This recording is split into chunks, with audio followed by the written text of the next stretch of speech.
नमस्कार मित्रांनो, ठरलं तर मग या मालिकेच्या येणाऱ्या पुढील भागात आपल्याला खूप मोठा आणि जबरदस्त ट्विस्ट पाहायला मिळतो. अर्जुन सगळ्यांना सांगतो की सुमन काकू ज्या काही परिस्थितीत होतात त्याचमुळे ते मेंटली अनस्टेबल होऊ शकतात. त्यामुळे त्यांना आपण जुन्या गोष्टी आठवण्यावर फोर्स करू शकत नाही. त्याचमुळे जुन्या गोष्टी आठवून त्यांना मेंटली त्रास होतो.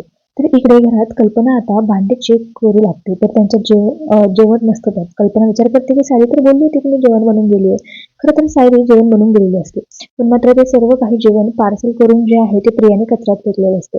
म्हणजे सायलीला उगाच बोलणं ऐकायला भेटले पाहिजे. तर घरी येऊन आता प्रिया मुद्दाम सायलीला बोलत असते की तू जेवण बनवून गेली होतीस की नाही. तेव्हा सायली म्हणते की आई मी तर जेवण बनवून गेले होते. प्रिया म्हणते की अगं तुला बाहेर जायची एवढी घाई होती ना की तुझ्या लक्षातच नाही आलं की तुला जेवण बनवून जायचं होतं. तर सायली भांडे चेक करते तेव्हा तिला कळतं की इथे तर जेवणच नाहीये. प्रिया म्हणते की तू इथे काय चेक करतेस, आम्ही सांगतोय ना की तू जेवण बनवून गेलेलं नाहीये. तर सायली आता रागातच म्हणते की प्रिया तू तुझं तोंड बंद कर. स्वयंपाक करून गेले होते मी, त्यानंतर काय माहिती इथे भूत आलं होतं की चेटकीन. तर मित्रांनो आता सायली जे आहे ते कसं सगळ्यांना पटवून देईल की ती जेवण बनवून गेली होती आणि प्रियानेच काहीतरी केलं, हे सगळं पाहणं रंजक असणार आहे.